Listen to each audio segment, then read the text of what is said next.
हम किसके भाग्य का खाते हैं। एक बार की बात है, नारद जी पृथ्वीलोक से घूमकर वैकुंठ धाम जा पहुँचे। भगवान विष्णु ने आदर पूर्वक उन्हें बिठाया और प्रसन्न होकर आने का कारण पूछा। नारद जी कहते हैं, हे प्रभु, आपने अपना नाम कृपा निधान रखा है, इससे आपके जो प्रिय भक्त हैं वही तर पाते हैं। आज मेरे मन में एक प्रश्न है कि हम सब किसके भाग्य का खाते हैं। हे प्रभु, कृपया मेरा मार्गदर्शन करें। जो सामान्य नर नारी है वे इस ज्ञान से वंचित रह जाते हैं, इसलिए आप मुझे कोई ऐसा सरल मार्ग बताएं जिससे सामान्य भक्त आपकी भक्ति कर मुक्ति पा सके। नारद जी की बातें सुनकर भगवान विष्णु बोले, हे नारद जी, मेरी बात ध्यानपूर्वक सुनो। जो नर नारी मेरे व्रत का पालन करेंगे और श्रद्धा भक्ति से मेरी पूजा अर्चना करेंगे, उनके लिए स्वर्ग के द्वार साक्षात खुले हो। इसके बाद विष्णु जी नारद जी से कहते हैं, इसे मैं आपको एक कथा के माध्यम से बताता हूँ। भगवान विष्णु कहते हैं, जो भी भक्त इस कथा को सुनेगा और मेरा थोड़ा सा भी नाम लेकर पूजन करेगा, वह वैकुंठ धाम को प्राप्त करेगा। भक्तों, प्रेम से बोलिए लक्ष्मी नारायण भगवान की जय। जय श्री कृष्ण। दोस्तों, अब आइए सुनते हैं मोक्ष प्रदान करने वाली यह कथा और जानते हैं कि हम सब के किसके भाग्य का खाते हैं। एक नगर में एक राजा अपनी 2 बेटियों तथा पत्नी के साथ रहता था। एक दिन राजा भोजन करते समय अपनी दोनों बेटियों तथा अपनी पत्नी से पूछता है कि तुम सब किसके भाग्य का खाते हो। तब बड़ी बेटी बोली, पिताजी, मैं आपके भाग्य का खाती हूँ। जबकि छोटी बेटी बोली, पिताजी, मैं तो अपनी किस्मत का खाती हूँ। तब राजा ने क्रोध करते हुए अपनी पत्नी की तरफ देखा तो पत्नी ने भी डरते डरते कहा कि स्वामी, मैं तो आपके भाग्य का खाती हूँ। यह सुनकर राजा को बहुत क्रोध आया और उसने कहा कि मैं पूरी नगरी को खिलाता हूँ, तुम सबके लिए इतनी मेहनत करता हूँ, रोज तुम्हें अच्छा अच्छा भोजन खिलाता हूँ, नए नए वस्त्र और आभूषण पहनने के लिए मंगवाता हूँ, परंतु हमारी छोटी बेटी कहती है कि वह अपनी किस्मत का खाती है। तब गुस्से में आकर राजा ने अपने मंत्रियों को आदेश दिया कि जाओ 2 लड़के ढूंढ कर लाओ। मेरी बड़ी बेटी के लिए राज दरबार के राजा का पुत्र ढूंढो और छोटी बेटी के लिए गरीब लड़का ढूंढो। जिस समय राजा यह बात बोल रहा था, वहां दरबार में सभी मंत्री, पहरेदार, चौकीदार सब मौजूद थे। तब सभी मंत्रियों को राजा की बात पर बड़ी हैरानी हुई, लेकिन किसी में इतनी हिम्मत नहीं थी कि वह पलटकर राजा से पूछे कि महाराज, आप अपनी दोनों बेटियों के साथ भेदभाव क्यों कर रहे हैं। किसी ने कुछ नहीं पूछा। कुछ दिनों बाद राजा ने अपनी बड़ी बेटी का विवाह एक राजा के पुत्र से कर दिया और छोटी बेटी का विवाह एक गरीब भिखारी के लड़के से कर दिया। दोनों बेटियां जब ससुराल जाने लगी तो राजा ने बड़ी बेटी को बहुत सारा दान दहेज, बहुत सारे आभूषण, स्वर्ण चांदी, हीरे मोती आदि दिए और बहुत सारे रेशमी सुंदर वस्त्र दिए, जबकि छोटी बेटी को बोरी के टाट के कपड़े सिलवाकर उसे पहना कर भेजे और कुछ नहीं दिया। बड़ी बेटी अपने माता पिता को प्रणाम करके घर से निकल गई। छोटी बेटी कुछ नहीं बोली। जब छोटी बेटी अपने ससुराल में पहुंची तो उसने देखा कि वहां कोई उसका स्वागत करने वाला नहीं था। एक झोपड़ी थी और एक बड़ा सा मैदान और वहां 5 चूल्हे बने हुए थे। रात्रि को छोटी बेटी चुपचाप सो गई। सुबह जब वह सोकर उठी तो उसने अपने जेठ जी से पूछा कि यह 5 चूल्हे यहाँ क्यों है। तब बड़े जेठ ने कहा कि वह हम 5 भाइयों के 5 चूल्हे हैं। राजा की छोटी बेटी ने कहा, ठीक है, लेकिन आप सब झोली लेकर कहाँ जा रहे हैं। जेठ थोड़ा समझदार था। उसने कहा कि बहू, हम सब तो भिखारी हैं, इसीलिए हम सब तो भीख मांगने जा रहे हैं। जेठ ने कहा, बहू, तुम तो बहुत पैसे वाले राजा की बेटी हो, तुम्हारे मंत्री ने एक रात्रि को जबरदस्ती मेरे 5वें छोटे भाई को पकड़कर तुम्हारे साथ ब्याह करवा दिया।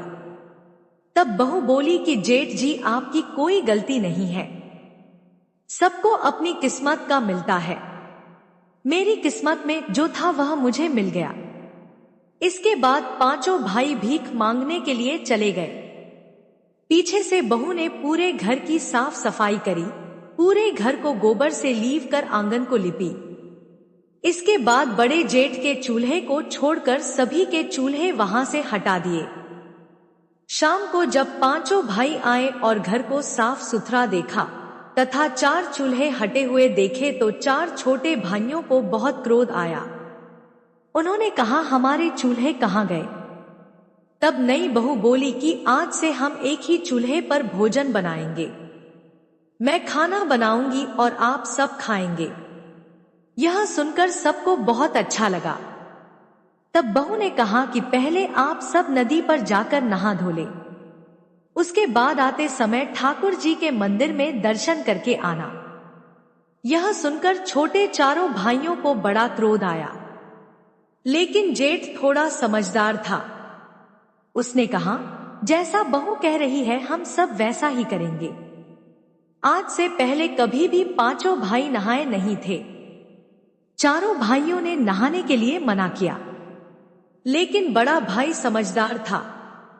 उसने कहा, जैसा बहू कह रही है हम सब वैसा ही करेंगे। सभी तालाब पर नहाने के लिए चले गए और आते समय ठाकुर जी के मंदिर में पूजा पाठ करने गए, लेकिन कभी उन्होंने कोई पूजा नहीं करी थी, इसलिए वह चुपचाप भगवान के आगे हाथ जोड़कर बैठे और घर वापस आ गए। तत्पश्चात पांचों भाइयों ने भोजन किया। इतना स्वादिष्ट भोजन उन्होंने आज से पहले कभी नहीं किया था। भोजन करने के बाद चारों भाई झोंपड़ी के बाहर सो गए और नई बहू अपने पति के साथ झोपड़ी के अंदर सो गई। सुबह जब वह सोकर उठे तो वापस से वहां पांचों भाई झोली उठाकर भीख मांगने के लिए जाने लगे। तब नई बहू ने कहा कि आज से आप लोग भीख नहीं मांगेंगे, मेहनत मजदूरी करेंगे। तब उसके जेठ ने कहा कि बहू हमें कमाना नहीं आता। तब नई बहू ने कहा कि जो भी काम मिले आप वही करना, लेकिन भीख मत मांगना। फिर से 4 छोटे भाइयों को बहू की बात पर क्रोध आया, लेकिन बड़े भाई ने फिर से वही बात कही कि जैसा बहू कह रही है हम वैसा ही करेंगे। कमाने के इरादे से घर से निकल गए। 4 छोटे भाई को कोई ना कोई काम मिल गया। किसी को बोरियां उठाने का काम मिल गया तो किसी को कुली का काम मिल गया, लेकिन बड़े जेठ को कोई काम नहीं मिला। जब वह निराश होकर घर वापस आ रहा था तो उसका पांव गोबर में पड़ गया। घर आने के बाद जेठ ने कहा कि बहू मेरा पांव गोबर में पड़ गया है। नई बहू ने कहा कि आपका पैर गोबर में पड़ गया है तो बाहर पहुंच दीजिए और घर के अंदर आ जाइए। सभी ने अपनी अपनी मजदूरी नई बहू को पकड़ा दी। उस दिन उन सबको बहुत अच्छा लग रहा था, क्योंकि उस दिन उन्होंने भीख नहीं मांगी। भीख मांगने से उनकी बहुत बेइज्जती होती थी, लेकिन आज उन्होंने मजदूरी करी तो उन सबको बहुत अच्छा लग रहा था। बड़े जेठ ने नई बहू से कहा कि बहू मुझे कोई काम नहीं मिला। तब बहू ने कहा कि कोई बात नहीं जेठ जी। रोज की तरह उस दिन वापस से सभी भाई तालाब पर नहाने गए। तालाब से नहाकर वापस आए और मंदिर में दर्शन करने गए। घर पर बहू ने स्वादिष्ट भोजन बनाया और सबने गर्मागर्म स्वादिष्ट भोजन खाया। उसके बाद सो गए। दूसरे दिन वापस वह कमाने के लिए निकल गए। उस दिन भी 4 छोटे भाइयों को कोई ना कोई काम मिला, लेकिन वापस बड़े जेठ को कोई काम नहीं मिला। उस दिन भी बड़ा जेठ बहुत दुखी और उदास हो गया। वह सोचने लगा कि नई बहू को मैं आज क्या जवाब दूंगा। जब जेठ घर आ रहा था तो रास्ते में उसे एक मरा हुआ सांप मिला। देखने पर सांप को उठा लिया और आते ही उसने बहू से कहा कि बहू मुझे यह रास्ते में मरा हुआ सांप मिला, इसका मैं क्या करूं? तो बहू बोली कि आप इसे झोपड़ी के ऊपर फेंक दीजिए। इस तरह उनके दिन मजे से निकलने लगे। उनके घर में अन्ना धन के भंडार भी भरने लगे। सभी मेहनत मजदूरी करके कमाने लगे। एक दिन उस नगर के महारानी का बेशकीमती हार चीन लेकर उड़ गई। सारे राज दरबारी, पहरेदार और चौकीदार उस चील के पीछे पीछे भागने लगे, लेकिन सब बेकार। जब वह चील उन पांचों भाइयों की झोपड़ी के ऊपर से उड़ रही थी, तो उसने वहां मरा हुआ सर्प देखा तो चीन ने रानी का हार वहीं गिरा दिया और सांप लेकर उड़ गई। उधर राजा ने नगर में ढिंढोरा पिटवा दिया कि जिसे भी रानी का वह बेशकीमती हार मिले वह लाकर राजमहल के राज दरबार में जमा करवा दे और वह मुंह मांगा इनाम ले जाए। शाम को सभी भाई मेहनत मजदूरी करके वापस झोपड़ी में आए तो बड़ी जेठ की नजर झोपड़ के ऊपर चमकती हुई चीज पर पड़ी। बड़ी जेठ ने चमकती हुई चीज को उतार कर देखा तो वह बेशकीमती हार निकला। जेठ ने वहां हार लाकर नई बहू को दे दिया। तब नई बहू बोली कि यह हार तो रानी का है, आप इसे ले जाकर राजा जी को दे दीजिए। फिर जेठ ने वैसा ही किया। जेठ ने जाकर वहां हार राजा को दे दिया। राजा हार को देखकर बहुत खुश हुआ और बोला कि भाई इसके बदले में तुम्हें मुंह मांगा इनाम मिलेगा।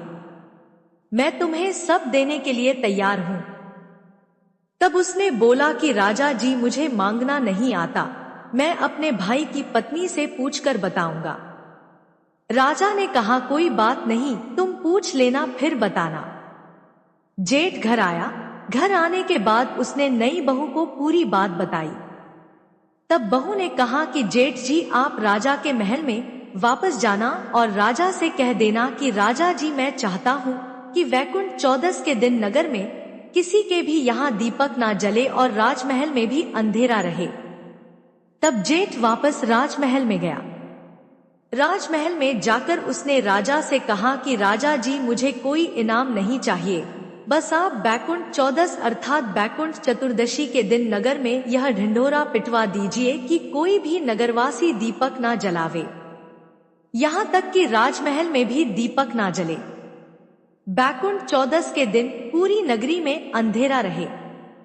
बिना कुछ सोचे समझे राजा ने कहा कोई बात नहीं, अगर तुम्हारी यही इच्छा है तो एक दिन नगर में कोई दीपक नहीं जलाएं और राजमहल में भी दीपक नहीं जलेगा। राजा ने पूरी नगरी में यह ढिंढोरा पिटवा दिया कि पूरी नगरी में बैकुंठ चौदस के दिन कोई भी दीपक ना जलावे। दूसरे दिन बैकुंठ चौदस की रात्रि को किसी ने भी दीपक नहीं जलाया, यहाँ तक कि राजमहल में भी दीपक नहीं जला। लेकिन पांचों भाइयों की झोपड़ी में नई बहू ने चारों तरफ दीपक जलाए, कहीं पर भी अंधेरा नहीं छोड़ा। माता लक्ष्मी के पद बनाए और एक थाल तैयार करके वहां बैठ गई।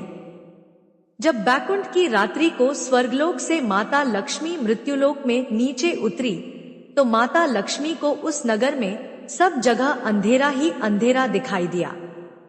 केवल एक झोपड़ी जगमग कर रही थी। माता लक्ष्मी उस झोपड़ी पर आई और दरवाजा खटखटाने लगी। अंदर से बहू ने कहा कि कौन है? माता लक्ष्मी ने कहा कि मैं इस घर की बेटी हूँ। बहू ने अंदर से कहा हमारे घर में आपके लिए कोई जगह नहीं है, क्योंकि हमारे पास खुद के खाने की कमी है। हम आपको कहां से खिलाएंगे? थोड़ी देर बाद माता लक्ष्मी ने फिर से दरवाजा खटखटाया।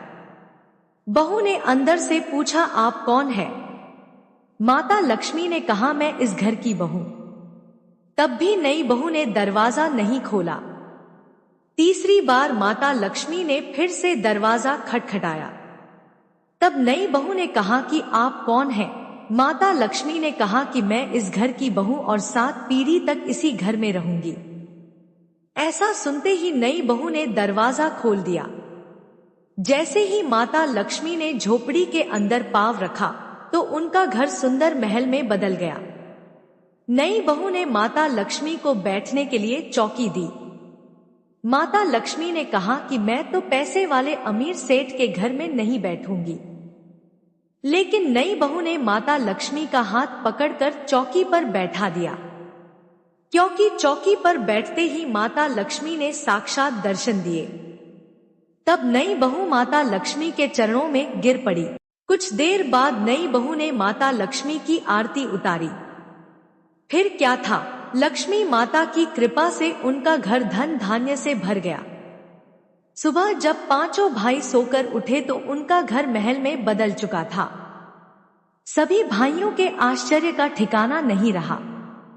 माता लक्ष्मी की कृपा से धीरे धीरे वे नगर के सेठ कहलाने लगे और उनके भाई की पत्नी सेठानी कहलाने लगी। सब तरफ उनका कारोबार फैल गया, हर जगह उनकी चर्चाएं होने लगी। वे पांचों भाई केसर कस्तूरी का व्यापार करने लगे। उनका घर धन धान्य से भर गया।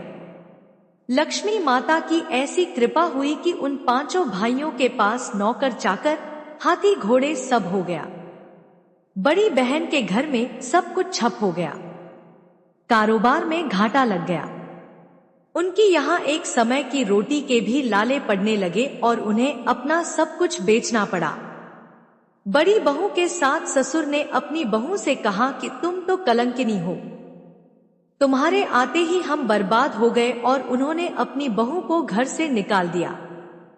बड़ी बहू अर्थात राजा की बड़ी बेटी रोती हुई अपने पिता के घर आई। अपनी प्यारी लाडली बेटी की ऐसी हालत जब राजा ने देखा तो राजा बहुत दुखी हुए और राजा ने अपनी बड़ी बेटी से सारा हाल पूछा। बड़ी बेटी ने रोते रोते अपना सारा हाल अपने पिता को कह सुनाया। तब राजा ने मन ही मन सोचा कि मैं अपनी बड़ी बेटी के लिए इतना देखभाल करके घर वर ढूंढा था, इसकी ऐसी हालत है तो छोटी बेटी की क्या हालत होगी, पता नहीं वह जिंदा भी होगी या नहीं। अपनी छोटी बेटी के गांव में उसका हालचाल पता करने के लिए राजा निकल पड़े। तब राजा ने एक व्यापारी का वेश बनाया और केसर कस्तूरी बेचने के लिए अपनी छोटी बेटी के गांव में पहुंच गया। गांव में पहुंचते ही राजा ने जोर जोर से आवाज लगानी शुरू कर दी, केसर कस्तूरी ले लो, कोई केसर कस्तूरी ले लो। करते करते सुबह से दोपहर हो गई। तभी जिस गली में राजा ने आवाज लगाई उसी गली में उसकी छोटी बेटी का हवेलीनुमा मकान था। बेटी ने अपने पिता की आवाज पहचान ली। उसने ऊपर झरोखे में से झांक कर देखा तो राजा को देखकर पहचान गई कि यह तो सच में हमारे पिता है। तब उसने अपने नौकरों से कहा कि बाहर जो आदमी केसर कस्तूरी बेच रहा है उनकी केसर कस्तूरी को मुंह मांगे दाम में खरीद लो और उन्हें आदर से बुलाकर अंदर लेकर आओ तथा उनके लिए भोजन पानी की व्यवस्था करो। उन सब ने वैसा ही किया। बहुत अच्छी कीमत पर केसर कस्तूरी खरीद ली और उन्हें भोजन के लिए आसन लगाकर बैठाया। नए नए पकवान उनके खाने के लिए परोसे गए। बीच बीच में छोटी बेटी नए नए कपड़े पहनकर, अच्छे अच्छे आभूषण पहनकर और लंबा घूंघट निकालकर उनको परोसने लगी। राजा ने मन में सोचा कि उनके यहाँ बहुत सारी नौकरानियां हैं। उसके पिता हंसते हुए बोले कि बेटी क्या तुम यहाँ नौकरानी का काम करती हो? तब बेटी बोली, नहीं पिताजी, यह मेरा घर है, मैं तो यहाँ की सेठानी। राजा ने कहा, अच्छा तू सेठानी है, लेकिन तूने तो वही फटे पुराने कपड़े पहन रखे हैं, वही बोरी के टाट वाले कपड़े पहन रखे हैं जिसे देखकर मैंने तुझे विदा किया था। तब बेटी बोली, नहीं पिताजी, बार बार जो अलग अलग नए नए कपड़े पहनकर आपको खाना परोसने आ रही थी वह मैं ही थी, और अब मैं जो आपके पास बोरी के टाट वाले कपड़े पहनकर आई हूँ यह भी मैं ही हूँ। छोटी बेटी ने कहा, पिताजी मैं आज आपको बताना चाहती हूँ कि सब अपने भाग्य का ही खाते हैं। यह मेरी किस्मत है जो आज मैं इस नगर की सेठानी हूँ, और यहाँ आपकी किस्मत है कि आज आप केसर कस्तूरी बेच रहे हैं। इसलिए पिताजी आज के बाद कोई किसी को यह ना कहे कि वह एक दूसरे की किस्मत का खाते हैं। यह सुनते ही उसके पिताजी का सिर नीचे हो गया और उसने कहा कि बेटी तुम जीती, मैं हारा। उसके पिता ने हार स्वीकार कर ली। बेटी ने कहा कि पिताजी, आप हमसे हमेशा बड़े थे और बड़े ही रहेंगे। मैं तो सिर्फ आपको इतना बताना चाहती हूँ कि सभी मनुष्य अपनी किस्मत का ही खाता है, कोई किसी की किस्मत का नहीं खाता। आशा करती हूँ यह कहानी आपको जरूर पसंद आई होगी। जय श्री कृष्ण दोस्तों, आपको यह जानकारी और कथा कैसी लगी कृपया कमेंट करके जरूर बताएं और कमेंट बॉक्स में जय श्री कृष्ण लिखना ना भूलें। वीडियो पसंद आया हो तो लाइक करें और ऐसे ही और भी बहुत सारी कहानियों को सुनने के लिए चैनल को सब्सक्राइब जरूर करें। धन्यवाद।